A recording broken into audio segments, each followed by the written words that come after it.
Who am I? You sure you want to know? The story of my life is not for the faint of heart. If someone said it was a happy little tale... Satsu?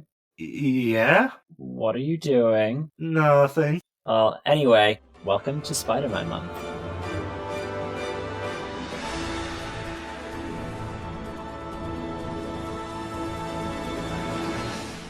Hello everybody, and welcome to the final episode of Spider-Man Month. My name's Satsunami, and swinging by one last time is the one and only amazing Andrew. Andrew, welcome back.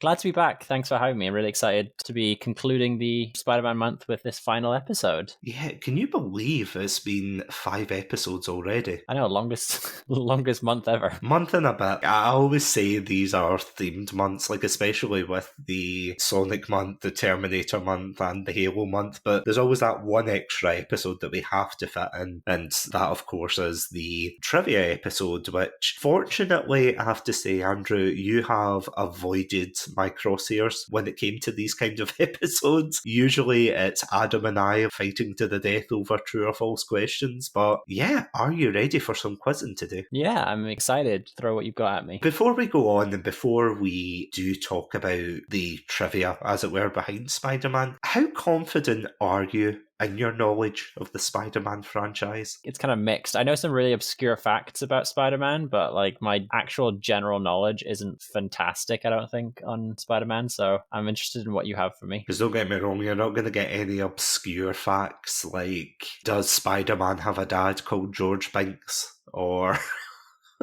No, like I know what Spider-Man's dad's called. If that's the first question, I'll be in good hands. Okay, you know what his dad's called, but what is his mum called? How dare you? Everyone knows that no one cares about Mary Parker. I can't believe that we had to look that up. It's one of those things where, like, if you don't know what we're talking about, please feel free to listen to the Amazing Spider-Man episode where we discuss this in further detail, but that was definitely one of those moments where you just stopped and you kind of thought, I really don't know what that character's name is. But of course, throughout this month, we have indeed talked about the Raimi trilogy. We've talked about the Amazing Spider-Man trilogy. The Amazing Spider-Man duology. Would you call that? Would you call a film that's only got 2 films? A failure. Oh, you would get a job in the Daily Bugle, no problem. That's all I'm saying. And of course, we talked about Spider-Man and the MCU, and I ended up subjecting Craig to quite possibly one of his last Satsunami episodes with Japanese Spider-Man. So, out of curiosity, what has your favourite episode been so far during this month? Ooh, that's tough. I think that our Amazing Spider-Man episode was probably my favourite. We've had some really good discussions on both the Raimi and the MCU episodes as well, so it's a tough one. It's like trying to pick your favourite Spider-Man in general, but I think the Amazing Spider-Man episodes were my favourites. I would definitely say the Raimi and the Amazing Spider-Man films were interesting to look at, because as we said before, it was kind of cool to see a world where it's almost like looking at their own version of the multiverse, where Marvel wasn't successful, but it was kind of cool looking back on the history of the general franchise and how superhero films weren't as prevalent, and then Spider-Man kicks down the door and says, "Yo, what up?" as the cool kids say. Yeah, it was interesting to see how it kind of fit into place in this new, I suppose, generation of superhero films. But yeah, without any further ado, let's jump into what we're going to be doing today. So as I said at the beginning, I am going to ask you, Andrew, a set of 10 questions, and you're going to have to tell me whether these are true or false. If anybody at home would like to play along, please feel free to. You know the drill by now. Get your notepads out, get your pens out, and yeah, we'll be going through each question. What I will be asking, Andrew, is to show your work.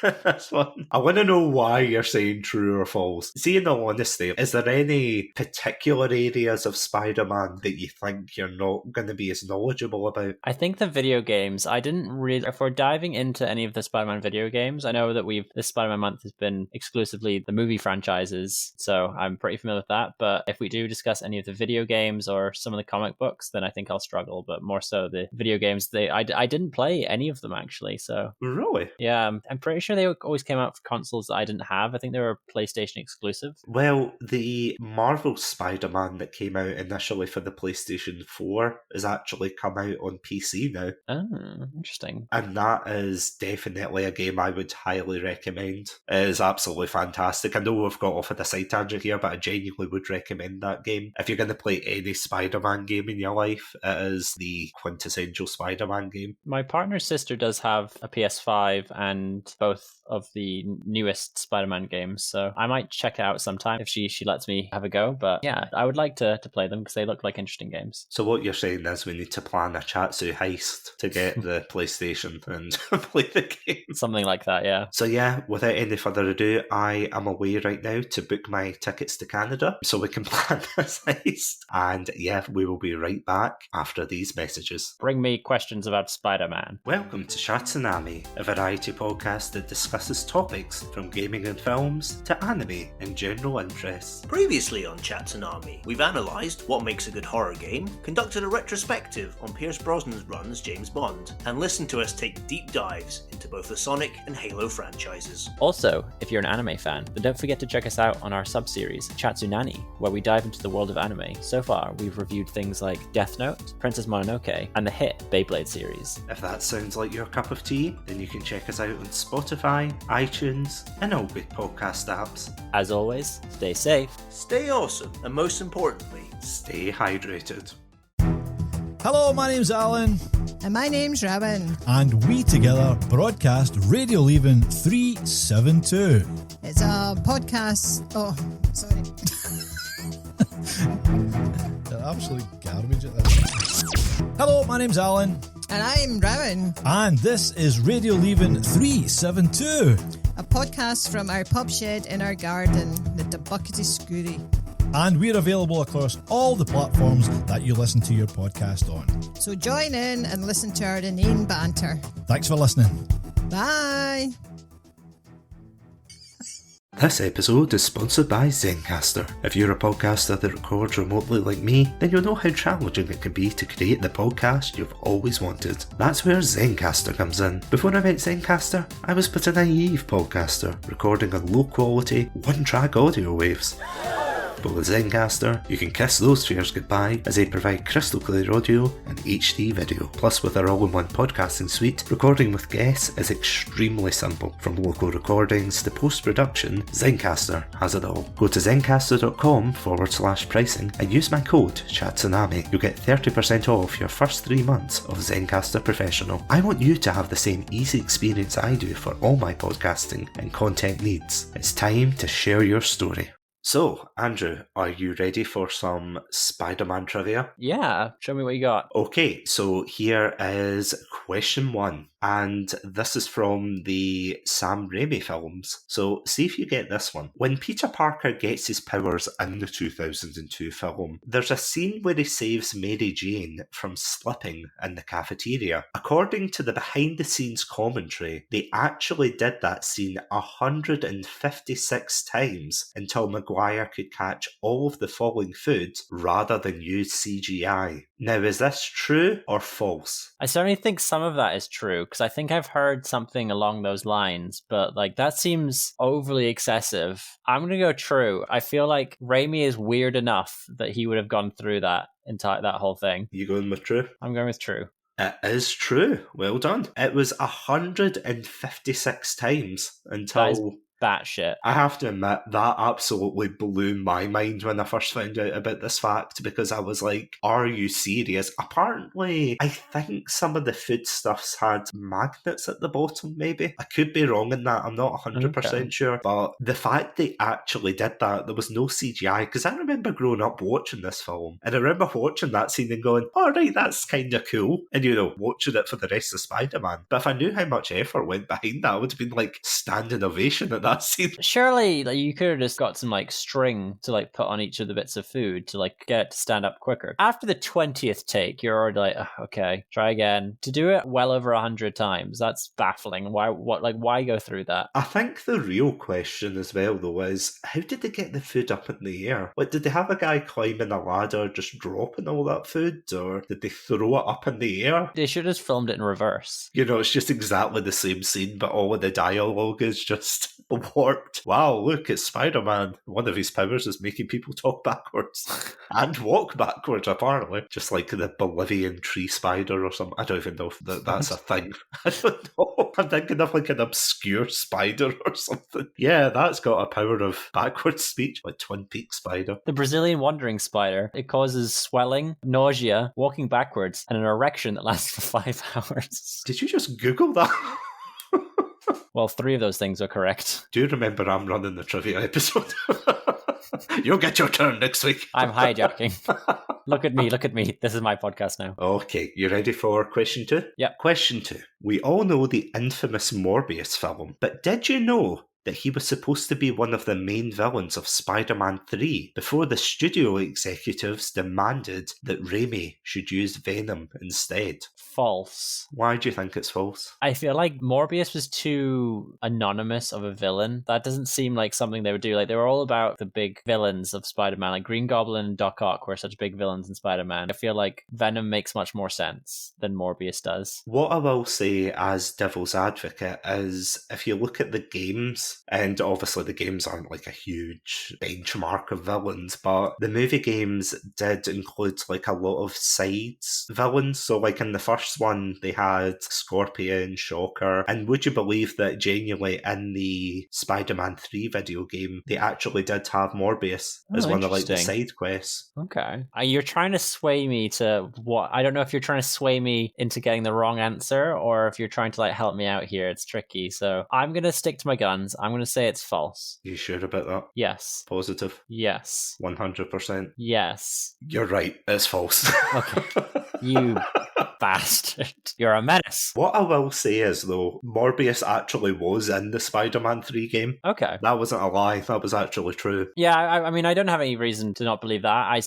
It didn't feel like it made sense for the movie. They probably had Venom pretty well cemented. Topher Grace, they were like, we need Topher Grace to be in this movie. He got to be Venom. Topher Grace probably would have been a better Morbius, to be honest, than he was Venom. Because they kept peeling back his face, his Venom face. And you're like, why? Why would you do this? But he wouldn't have been any worse as Morbius than Jared Leto, so... Did he not walk around with a cane or something as part of his quote-unquote method acting? I don't know, but he's really weird like that. I would very much believe that was the case. Jared Leto is a strange, strange man. If you are listening to this, Jared Leto, then... subscribe to the Patreon. First, subscribe to the Patreon, and second of all, I have fled the country. I'm currently in Mexico. No, you fool. He has a cult in Mexico. True? False? Yeah, no, well done. That's 2 in a row so far, so...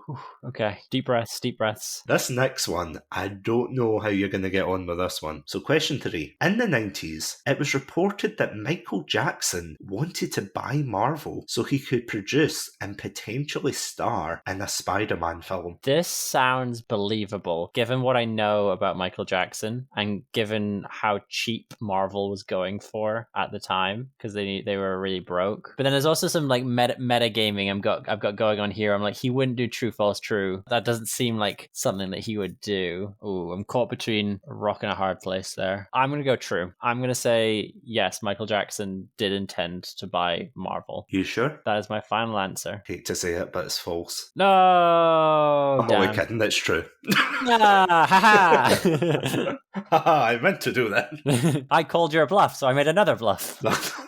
There was a lot of Death Note-isms going on there. I was thinking more JoJo. Or JoJo too. I anticipated that you would do this, and so I did this. Yeah, this is the one that really took me off guard, I have to say, when I read about this, because I was looking up obscure facts about Marvel and Spider-Man and everything, and I was like, how? Obviously, as you said, Marvel were in a pretty poor place in the 90s, and they were selling off a lot of their assets, like Spider-Man, obviously, X-Men and things like that, Fantastic Four. So the fact that Michael Jackson actually wanted to star as Spider-Man, I don't know, I can't... Well, would he have started as Spider-Man, or did he just want to be in it? No, he wanted to be Spider-Man. Oh, okay. Yeah, that makes sense, again, given what I know of him. I can't imagine, obviously because we've grown up with several iterations of Spider-Man now, but I can't imagine Michael Jackson as Spider-Man somehow. I can just imagine, like, swinging through New York, just hearing, like, hee hee. Well, just the golden gloves, or not golden, but the sparkling gloves that goes by. I wonder who this Spider-Man is, and just, like, the little, like, sideways hat that he wears. Now, this is a side tangent, but see if they made a Spider-Man film with Michael Jackson, but they did it the same way they made his Moonwalk, or what's that called? Moonwalker, that was it. Yeah, it was Moonwalker, which, funny enough, it's an arcade game as well. But yeah, basically the whole plot of that film is nonsensical. It's just like a lot of music videos put together. But I wonder if he did that, but just with Spider-Man. I would watch it, but with trepidation.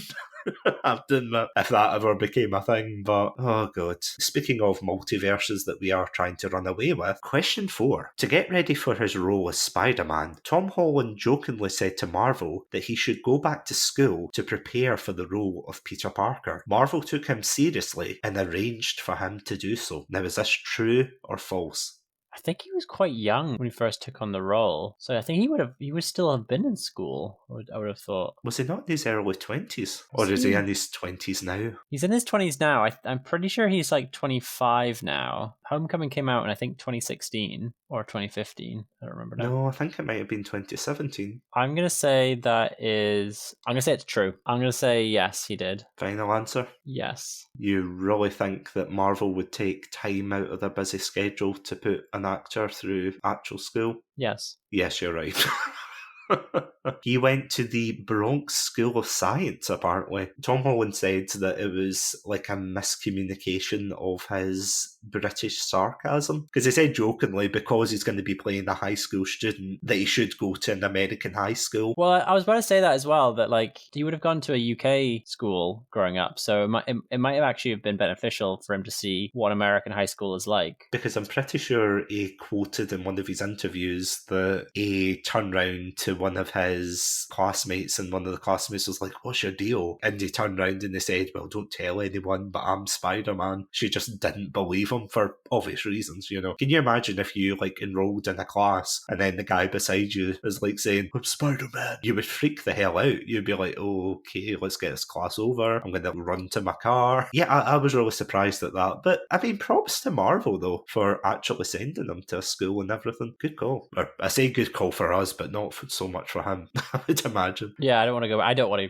go back to school personally, so that doesn't sound particularly fun. I'm sure it would have been an interesting perspective having gone to a UK school. Does it say how long he was at the American school for? So I'm looking at the article here just to double check my facts. Holland attended the high school undercover for 3 days. I assume the school were aware of it. I would hope the school was. Like, I hope this is more of like a kindergarten cop situation where it's like the school are in on it, but the staff and the students aren't. So I've got a quote here from Tom Holland himself. So he talks about, like, as a joke, he suggested to Marvel that he should go to American school, but because of his British sarcasm, they didn't really get him. So he was saying it's like quite a prestigious school. It's like a school of genius kids. And he says even the teachers didn't know that I was not a real student, so they would bring me up to the front of the class and be like, "What do you think, new kid?" And I'd be like, "I've no idea what you're talking about." And this is the one I was telling you about there. He says, "I had one funny experience. I was sat down in the back of a classroom next to quite a pretty girl, and she was like, 'So dude,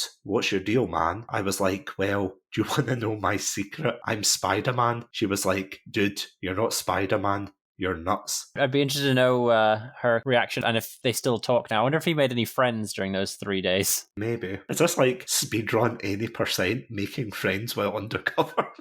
So, you ready for the next one? Go for it. Due to an injury on the set of Seabiscuit in 2003, Toby I'm sorry, that's just funny. Shall I start again? No. Continue. I hope it wasn't Seabiscuit that had the injury. Oh, well, you'll find out soon. Due to an injury on the set of Seabiscuit in 2003, Tobey Maguire was going to be replaced by Jake Gyllenhaal for Spider-Man 2 in 2004. However, he thankfully recovered from his injuries, so he was able to take part in filming. Now, is this true or false? That does sound like something that could happen. It's interesting that Jake Gyllenhaal is later in a Spider-Man movie. I'm going to say false. I don't think this happened.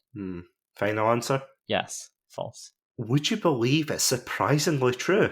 Oh, that is very interesting. Obviously, I didn't know that fact, got it wrong, but that's quite surprising to hear about Tobey Maguire's injury and that they were considering replacing him. Do you know what the ironic thing is? I've just realised this. You know, there's all the jokes in Spider-Man 2 when he goes, "I'm back!" Was that a reference to Seabiscuit? Yeah, I wonder. So did he just fall off the horse during the filming of Seabiscuit? I'm not too sure. It just says because of a back injury. They were really into making movies about horses during that time. Do you remember there was Hidalgo as well that came out at a similar time, I think? Viggo Mortensen, where he was riding horses through the Middle East. Yeah. Seemed to be like the golden era of superhero films and horse films.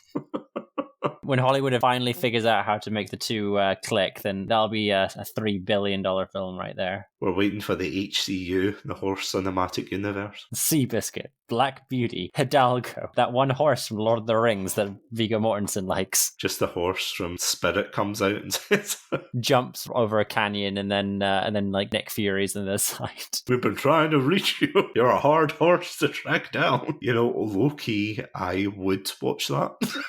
It's like a car crash. I can't look away. But yeah, no, that was a really surprising one because it's quite interesting that, as you said, he came back for Far From Home as a villain. And he is a great actor, don't get me wrong, but it would have been weird to see Tobey Maguire go from the first film and then suddenly Jake Gyllenhaal for the second, but kind of glad that it wasn't too bad for him. Okay, question 6. You ready? Yeah, need to redeem myself from that last question. Okay, question 6, and this time we're moving on to the Amazing Spider-Man franchise. Oh Lord. There were plans to incorporate Ghost Rider into the Amazing Spider-Man 3, with Nicolas Cage reprising his role. The plot would involve Ghost Rider helping Peter cope through the loss of Gwen Stacy and having to stop the villain Mephisto from returning. However, after the poor reception of both the Amazing Spider-Man 2 and Ghost Rider 2, the plans were promptly scrapped. No, they were setting up other villains and other things going on in Amazing Spider-Man 3 at the end of Amazing Spider-Man 2. There's no way they were going to introduce Ghost Rider. I cannot believe that would be true. I'm going to go false. This is one of the ones I'm most confident about. This is false. Oh,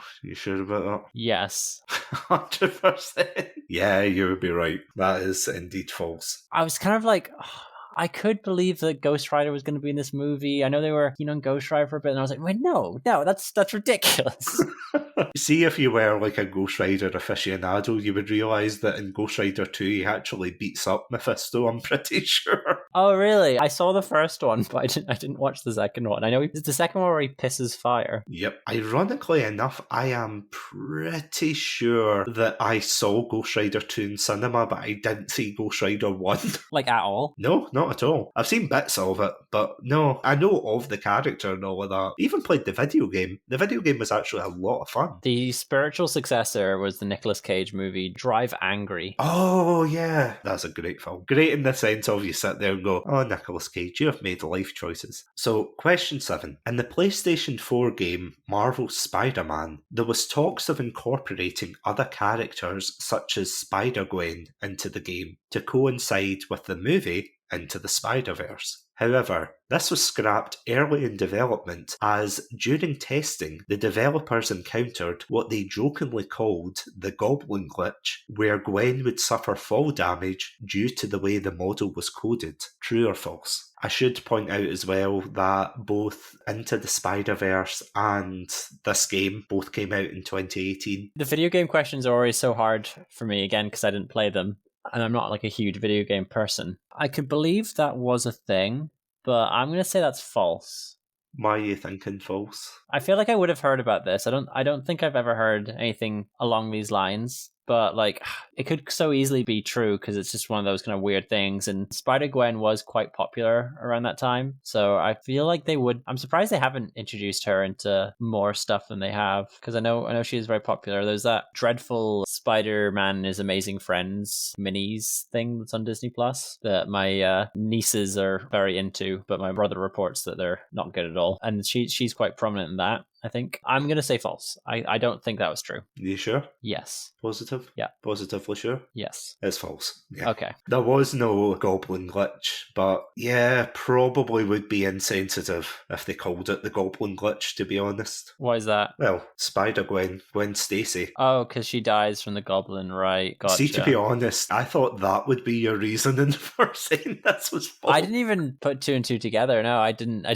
didn't remember that Gwen died because of the goblin. I just thought it was just malpractice from Spider-Man. Just dropped her. Oops, slippery. We all have choices to make, Spider-Man. Now choose. Everybody gets one. She already had one. Yeah, no, you're completely right, because in the Spider-Man game, obviously the main character in Marvel Spider-Man is Peter Parker himself, and they brought out, I don't even know what you would call it, it's not DLC, but it's not like a full game either. I don't know if it's just like a expansion, if that makes sense, where they brought out a Miles Morales game. Yeah, I think it is its own game from what I know, because you do buy it separately, but yeah, I think it's quite short. There's going to be an official second game coming out not too distant future, I think, if I'm remembering correctly, so there is one in the works. In all honesty, it would be the only reason that I would ever get a PlayStation 5. And I mean that wholeheartedly. If that came out and it was as good as the first one, then I would seriously consider it. There's a few games that are like PlayStation exclusives. I'd be willing to get the PlayStation 4, and I think that probably would be one of them. I'm quite keen to check those out. I said this at the beginning, but I definitely would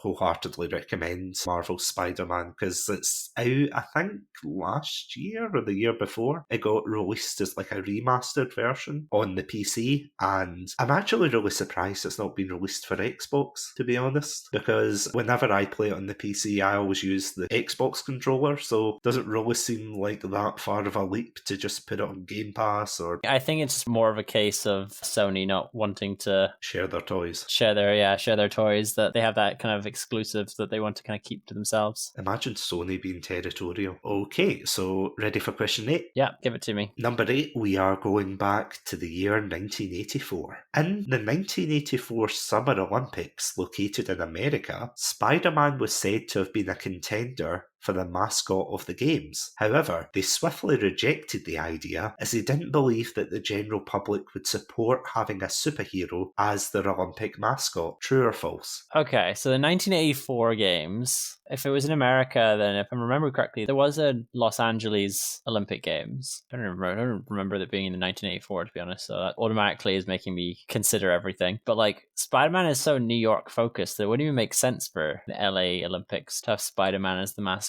That doesn't really make sense. So based on that, I'm going to say false. Final answer? Yes. You are correct. It is indeed false. Do you know who the mascot was? Sam the Olympic Eagle, I should say. His full Christian name. They used a Muppet. That's what it looks like, yeah. It's no Spider-Man. Well, I think because the whole Uncle Sam thing, which is why Sam the Eagle from the Muppets was a thing. So I'm kind of like, it seems weird that there's another Sam the Eagle that isn't him. At least they didn't use Uncle Ben instead of Uncle Sam. That would have been a bit awkward. Like a stray shot put just whacks Uncle Ben. I'm just thinking more, you know how you get the guy with the gun for the relay? The relay, yeah. It's just like, on your mark, it said, go. And you just hear the thud and it's like, Uncle Ben, no! And that's when Spider-Man was created. No, I'm only joking. I think Spider-Man was the 60s, if I remember correctly. Yeah, I think Steve Ditko created him in the 60s. Yeah, late 60s. Amazing to think how he's still around now. Speaking of weird and wonderful facts, are you ready for the next one? Well, are we on number 10 now? Nope, we are on number 9. Oh, okay. I think I've still only got one wrong. Is that correct? Yep, you got the Jake Gyllenhaal one wrong, which, to be fair, I didn't know that either. So you're actually doing absolutely fantastic, if I'm honest. 7 out of 8 so far, yeah. 7 out of 8, okay. Next one, we're going back to the video game realm. In the 2002 Spider-Man game, there are several cheat codes. However, if a player typed in "girl next door," then they would be able to play as Mary Jane Watson. Now, is that true or false? I did know that there are cheat codes. Pretty sure there are cheat codes in Spider-Man. And that does seem like the kind of thing they would do. I've never seen it, though. I feel like I would have heard about it, but just because it seems like the kind of thing they would do, I'm going to say that's true. Do you want to know a fun fact about this as well? You can actually play as the Green Goblin in this game. I think I did know that. I think I had heard that one. Mary Jane one I don't think I've heard of, but based on what I knew about other characters, I'm pretty sure that's correct. Final answer?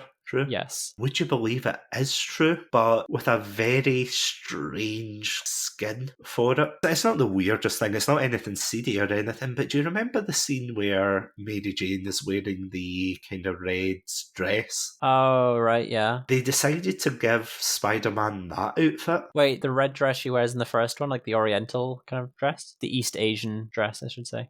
Yeah, that's the one. The exact one. Yeah, it's really weird. She has that dress on, and obviously it's the face, but because Spider-Man doesn't move his mouth, and they've obviously just put Mary Jane's like head on top of Spider-Man's body, it's like obviously he's talking, but it's as if he's just like wearing a mask of Mary Jane. It is one of the weirdest things ever. That was the one that had like Shocker, Vulture, Scorpion, those kind of things. Yeah, I remember it being very well regarded. There's a lot of nostalgia for that game, so I'm pretty sure. I think people liked it. No, I remember liking it, but at the same time, I wouldn't say, oh, it was amazing, or like I would say Marvel's Spider-Man by far. I know I've kind of gushed about it all episode, but that would definitely be in my top 10. But 2002 Spider-Man, nostalgic top 10? Top 10 Spider-Man games, or top 10 games in general? No, games in general. I was going to say, how many Spider-Man games have you played?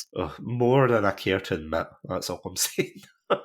You are 8 out of 9 so far, and we have one more question left. So, are you ready? All right, here we go. So, number 10, final question. And if you are playing along at home, please let us know how you got on, because I would be so curious to see what you've got. So, number 10, in the comics, and yes, this is the only comic-based question. In the comics, Peter adopted a stray dog and decided to call it Sandwich. However, when Aunt May found out, she forced Peter to get rid of it. True or false? It's very weird. Like, there's not really much logic that could be kind of applied here in my decision. It does seem like the kind of thing that could happen in a comic book. Like, it's pretty kind of lame story of just like getting a dog for a bit, then being told you can't have it. Especially for Spider-Man. I mean, can you imagine Superman with that?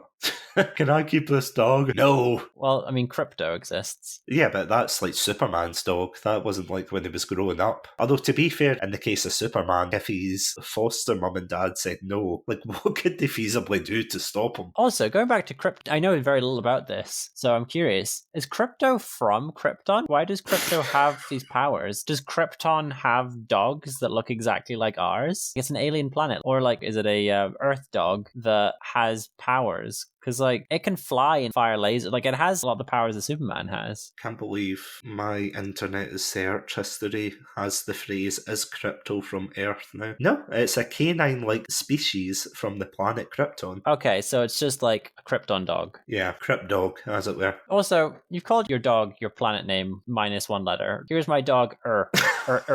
This is my dog, Ert. Ert. Bernie and Ert. But sorry, going back to Spider-Man. Sorry. Oh yeah, that's what this was about. Yeah. Don't worry, Superman months next month. Yeah. Oh, thank goodness. It's stupid. It's something that would happen in comics. I bet it's true. You sure? Yes. Final answer? Yes. Super duper sure? Super dog sure. Have you got a moral obligation to call this answer true? With great questions come very responsible answers. Something along those lines. Just tell me the answer. It's true. That's true. Yay! Apparently, and you're completely right, it's a very lame storyline. So in the comics, Peter finds a stray dog in an alleyway and he called it Sandwich because he fed it a sandwich. I think he's meant to be a teenager at this point. I'd hope so. Yeah, I know, you would. But apparently, because he was still living with Aunt May, she finds out and she calls animal control or something like that, and they take the dog away. So I was trying to look up like my sources for this, and the only issue that Sandwich actually appears is in the Amazing Spider-Man. It says Volume 4, Issue 25, which I know seems very specific, but I had to really hunt for this one because I was like, I wonder if there is a spider dog. But then, of course, I looked it up and I was like, huh, neat. Yeah, so it's canon. There's a dog called Sandwich in the Spider-Man universe. Well, in that Hawkeye show, they had a dog that was called like Pizza Dog or something. Yeah, no, I actually can't justify that. That's silly as well. I was going to say, yeah, but in the lore, you don't understand. In the Hawkeye cinematic universe. So, tallying up your score, you have got 9 out of 10 for your very first trivia episode, so well done. Thank you. Yeah, I think I did a lot better than I expected, so that's a relief. I was very close to getting that that 10 out of 10, so I'm disappointed to miss out on that one. I won't forgive myself for getting that Seabiscuit question wrong. Yeah, to be fair, there was a lot of questions in this list that even I would have been tripped up with. Definitely for, again, the Seabiscuit one. Maybe the Olympics one. I actually didn't even know they hosted the Olympics that year. Yeah, well, the one thing with the Olympics was I wasn't sure what year LA hosted it, so I didn't know if you were tricking me with that or not. And then I was like, no, like, Spider-Man just wouldn't be the mascot. That just doesn't make any sense. I mean, they could well have been optioned, and they said, hey, what about Spider-Man? They were like, no, you moron, he's in New York. Damn it. Back to the drawing board. The drawing board just has like 3 names. This is like Spider-Man, Peter Parker, Spider-Man, Superman, Crypto. Crypto, the super dog. Sandwich the dog. Fun fact, I think that was 2017 as well. I could be totally wrong in that, but I mean about Sandwich. Oh, that comic book was? Yeah. No, so it was quite a recent one. That surprises me. Relatively so, yeah. And yeah, the Michael Jackson one, I never would have gotten that one. That really surprised me. But yeah, congratulations on getting 9 out of 10. That is actually fantastic, or should I say amazing. Thank you very much. Yeah, that was really fun. I enjoyed going through the weird and wacky world of Spider-Man. For all those lovely listeners who have stuck with us on this episode, let us know how you got on. Did you get 10 out of 10? Did you get maybe 5 out of 10? Please let us know. We would love to hear how you got on, and actually we would also love to hear what facts you actually knew about and ones that might have surprised you from this list, because I get the feeling there'll be a couple of diehard fans who will know all of this, but there'll be some people going, Michael Jackson, really? So if you want to get in contact, please contact us via the Satsunami website, podpage.com/Chatsunami. And before we sign off, Andrew, where can these lovely listeners find your content?